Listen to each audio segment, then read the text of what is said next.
The dust rose first, long before the car appeared. Children ran toward the village entrance, shouting, laughing, pointing at the strange sound cutting through quiet afternoon.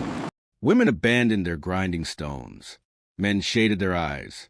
A vehicle, smooth, shiny, wrong, was coming down the narrow road that had only ever known motorcycles and tired buses. From where she stood, Amina froze. Her hands were deep in the basin of water, washing cassava. When the sound reached her, that low hum, that confidence, her heart slammed so hard she dropped the tub. Water splashed over her feet, but she didn't feel it. "He's back," someone whispered. The word struck her chest like a drumbeat. He's back.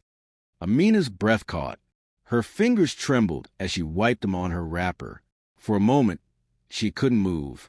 Her legs felt rooted to the earth beneath her, as if the village soil itself was holding her in place, reminding her of how long she had stood here, waiting. 5 years. 5 years of watching the same road. 5 years of praying at night with his name on her lips. 5 years of believing. The car rolled closer now, black and polished, swallowing the red dust as if it didn't belong to this place. The villagers gathered instinctively, curiosity buzzing like insects in the heat. Amina took a step forward, then stopped. Her heart was beating too fast. Memories crashed into her without warning. She saw them again, younger, barefoot, standing beneath the old mango tree at the edge of the village. The sun had been setting that evening, painting the sky orange and gold. He had stood before her, eyes bright with ambition, hands gripping hers tightly. "I'll come back," Sadiq had said, his voice steady but urgent. "I swear it. I'm not leaving you behind. Amina, I'm leaving so I can come back better." She had searched his face, afraid of the distance already forming between them. "People change in the city," she whispered. He laughed softly and brushed her cheek with his thumb. "Not me, not us." Then he had removed a thin necklace from his pocket, cheap but shining, and placed it around her neck with shaking fingers. "When I return," he said, "this village will celebrate our wedding. Wait for me." She had nodded, tears blurring her vision. "I'll wait." And she had. Now, as the car finally stopped and the engine went silent, the present slammed back into her. The driver's door opened first. A tall man stepped out, wearing sunglasses and shoes too clean for village soil. The crowd murmured in surprise. He looked unfamiliar at first, older, broader, confident. But then he turned his head. Amina's breath left her body. It was him. Sadiq. Her Sadiq. Her heart surged with relief, so sharp it almost hurt. He had changed, yes, but it was still him. Still the same eyes, the same jawline, the same walk. She took another step forward. Then the other door opened. A woman stepped out. She was light-skinned, elegant, dressed in a fitted dress that hugged her figure, heels sinking awkwardly into the dirt. Her hair was styled perfectly. Her posture screamed city, assured, polished, untouchable. She slipped her arm into Sadiq's. The world tilted. Amina felt the ground shift beneath her feet. Her ears rang, her vision blurred, but she forced herself to keep looking, as if blinking would make the scene real in a way she couldn't survive. Someone asked loudly, "Sadiq, who is this?" He smiled, a proud smile, the kind Amina had only seen in her dreams. "My fiancé," he said. The word sliced through her. Fiancé. Amina's fingers curled into fists so tight her nails bit into her palms. Her chest burned. Her mouth opened, but no sound came out. The city girl glanced around, eyes curious, amused. She leaned closer to Sadiq and whispered something. He laughed softly. That laugh. Amina remembered that laugh in the dark, under the mango tree, when he had promised her forever. The crowd buzzed with shock. Some women gasped. Others stared at Amina with pity, then quickly looked away. Amina stood still. She didn't cry. She didn't scream. She turned and walked away.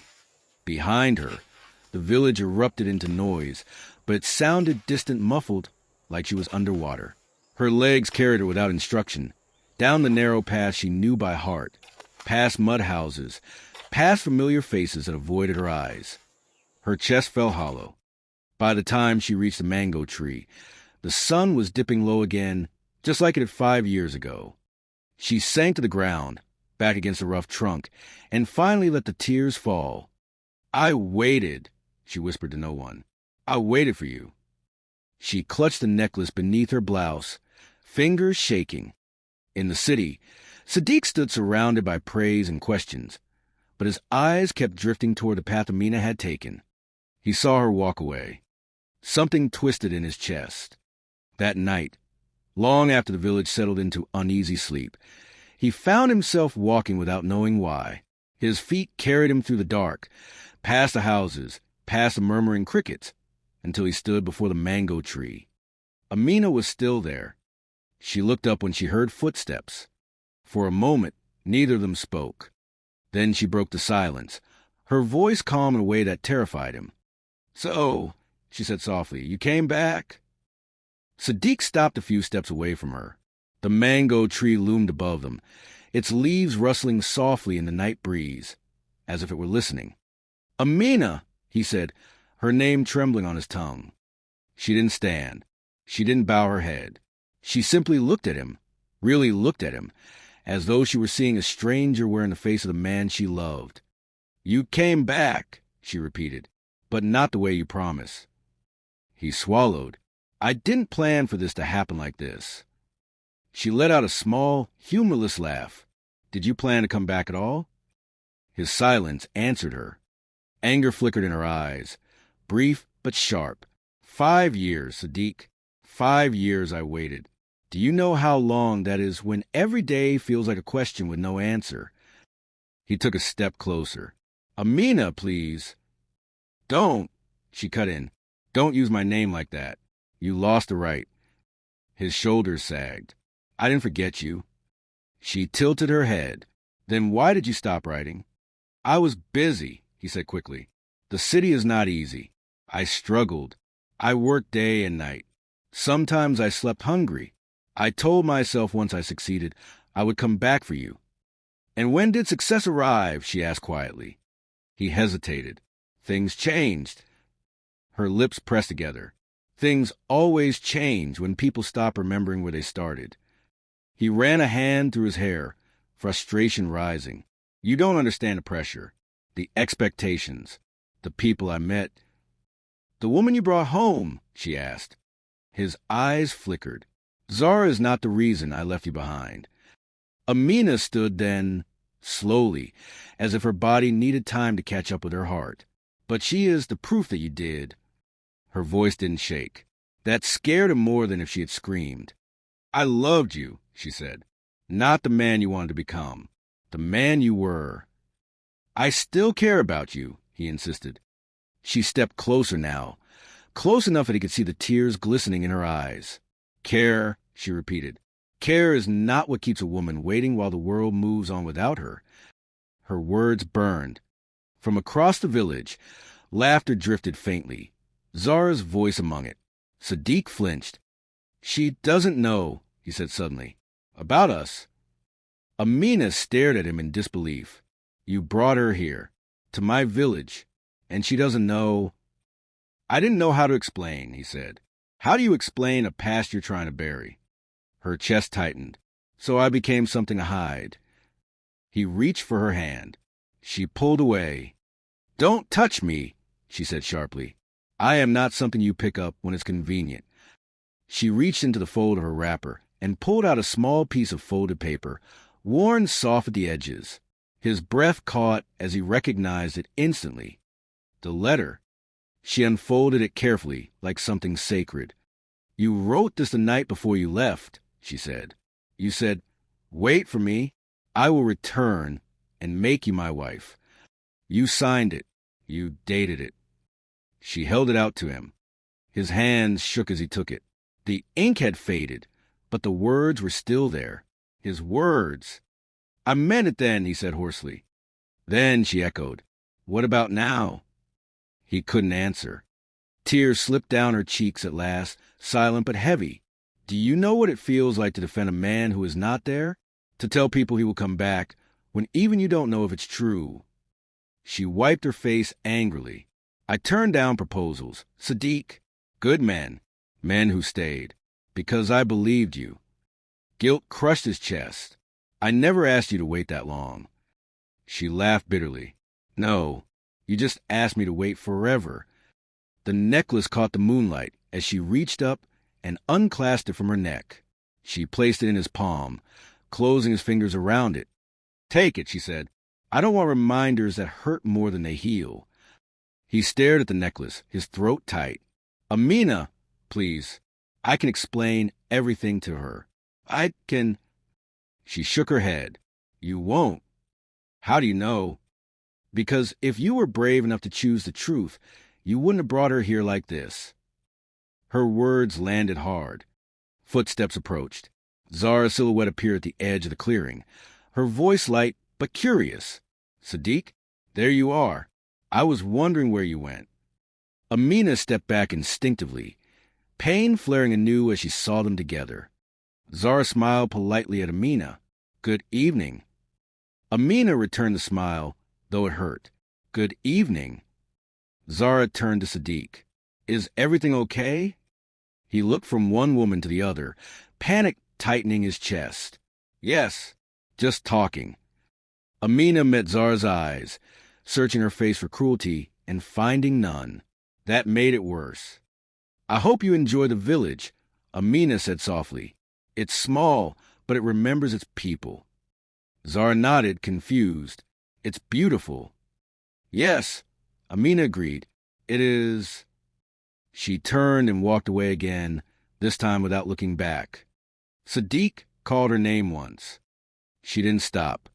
That night, Amina lay awake on her mat, staring at the ceiling, listening to the familiar sounds of her village. But everything felt foreign now, like a home that had shifted while she wasn't looking.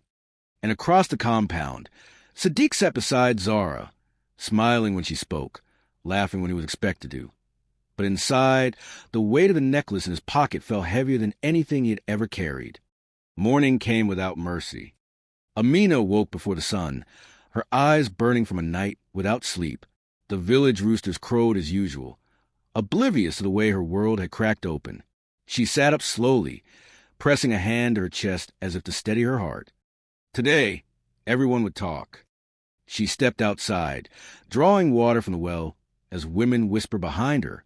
She felt their eyes on her back, some filled with pity, others with judgment.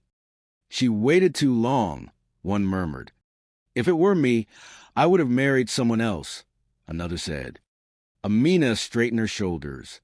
She had survived 5 years of waiting. She would survive this too. Across the compound, Zara emerged dressed neatly, her phone in hand, snapping pictures of sunrise. Sadiq watched her from the doorway, his smile slow and practiced, but his mind restless. You didn't sleep well, Zara observed, glancing at him. I'm fine, he replied quickly. She studied him for a moment. You've been distracted since we arrived. He hesitated. It's coming back here brings memories. Good memories? She asked lightly. He forced a laugh. Some. Zara nodded but didn't look convinced. Later that afternoon, the village elders called for a gathering. Sadiq felt his stomach drop when a young boy delivered the message. They want to welcome you properly, the boy said. Sadiq knew better. The elders sat beneath the same mango tree, their faces stern, their voices calm but heavy with expectation. Amina stood at a distance, her heart pounding as she watched Sadiq approach with Zara beside him. One elder cleared his throat. Sadiq, son of this land, you left us with promises. Sadiq shifted uncomfortably. I went to seek a better life. And you found it, another elder said. But did you remember the life you left behind? Silence stretched. Amina's fingers curled into her palms. The first elder gestured gently toward her. This girl waited. She honored your word. What do you have to say to her? Zara turned sharply, confusion flashing across her face. Waited? For what? Sadiq's heart raced. This is not the place. But it is, the elder interrupted. Truth does not choose convenience. Zara looked at Amina, then back at Sadiq. What are they talking about? Amina stepped forward before fear could stop her.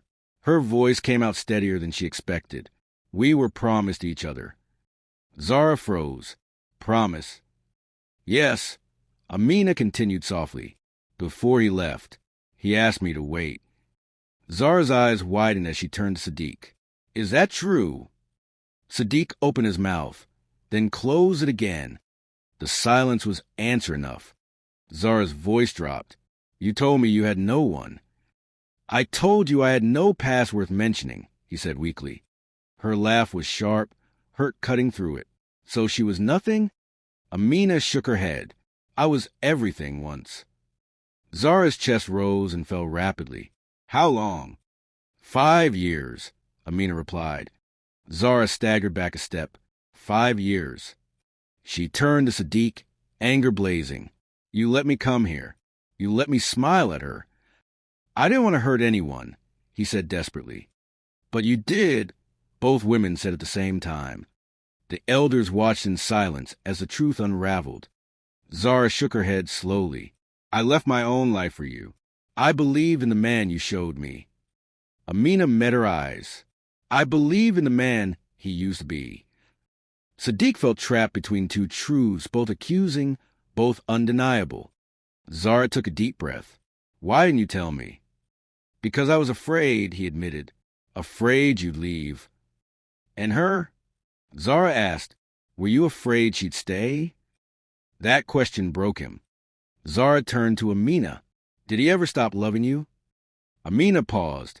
I think he stopped choosing me. Zara nodded slowly, tears brimming. That's not love. That's cowardice. She handed Sadiq the engagement ring he had given her. I won't marry a man who builds his future on someone else's silence. Gasps rippled through the crowd. Sadiq stared at the ring in disbelief. Zara, wait. She stepped away. I am done waiting. She looked at Amina one last time. I'm sorry. Amina inclined her head. So am I. As Zara walked away, the village seemed to exhale. Sadiq stood alone. That evening, he returned to the mango tree, clutching the necklace and the ring like curses in his hands. Amina approached quietly, stopping a few steps away. She left, he said. I know, she replied. I ruined everything, he whispered. She studied him, sadness softening her gaze. You ruined the lie.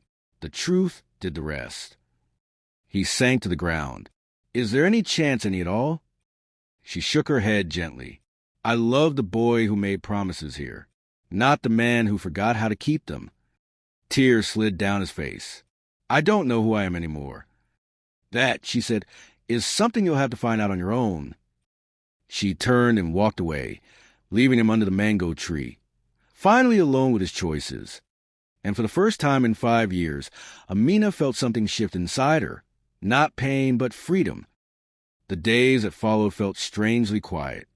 The village returned to its routines, but something had shifted beneath the surface. People spoke in softer tones. Children no longer ran toward the mango tree. It stood there, heavy with fruit and memories, watching everything without judgment. Amina woke each morning with an ache still lodged in her chest, but it no longer ruled her. The pain came in waves now, strong, then fading, like a tide learning to retreat. On the third morning after the gathering, she packed a small bag. Her mother watched her from the doorway, worry etched deep into her face. You're leaving? Yes, Amina said simply. For how long? Amina paused. I don't know. Long enough to find myself again. Her mother nodded slowly. You waited for love. Now wait for nothing. They embraced tightly. Neither wanted to be the first to let go. As Amina walked down the road that led away from the village, she didn't look back.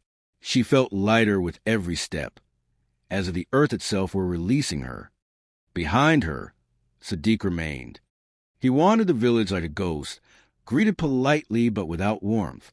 The elders no longer called him son. Children stared at him with open curiosity, whispering stories they barely understood. At night, he sat alone beneath the mango tree. He replayed everything: the promise, the waiting, the lie he told himself that silence was kinder than truth. He finally understood that ambition hadn't ruined him. Fear had. One evening, he unfolded the old letter again, reading his younger self's handwriting. The certainty in those words made his chest tighten. "I was so sure," he whispered to the empty air. The tree did not answer. Weeks passed. Amina found work in a nearby town, helping at a small school. The children clung to her easily, drawn to her gentleness. At night, she lay exhausted but peaceful, her heart slowly learning new rhythms. Sometimes she still dreamed of him, but in those dreams, she walked away sooner. Back in the village, Zara returned once. She came alone, dressed simply, no camera, no city gloss. She found Amina one afternoon at the schoolyard, watching children play. "I wasn't sure you want to see me," Zara said quietly. Amina studied her for a moment, then gestured for her to sit. "I'm not angry at you." Zara exhaled in relief. "I needed to say that I admire you, not for waiting, but for knowing when to stop." Amina smiled faintly. "I didn't know at first. I just felt it." They sat in silence for a while. "He asked about you," Zara admitted. "Every day." Amina looked away. "Some questions don't deserve answers." Zara nodded. "I'm starting over too." "I hope you find something honest," Amina said. "So do I." They parted without bitterness. Two women bonded by a truth neither had asked for. Months later, the mango tree bore fruit again. Sadiq stood beneath it one last time, suitcase at his feet. The village watched quietly as he prepared to leave. This time, no one celebrated. No one cried. He touched the bark gently. "I thought success meant escape," he murmured, "but it was responsibility." The wind stirred the leaves. He left before dawn. Years passed. Amina returned to the village one afternoon, not as a girl who waited, but as a woman who chose. She stood beneath the mango tree, the same place where everything had begun and ended. She reached up and plucked a ripe mango, smiling softly. Some promises, she realized, are meant to teach, not to keep. And as she walked away, the village watched her with something new in their eyes. Respect. The road stretched ahead, open and unafraid. The wait was over.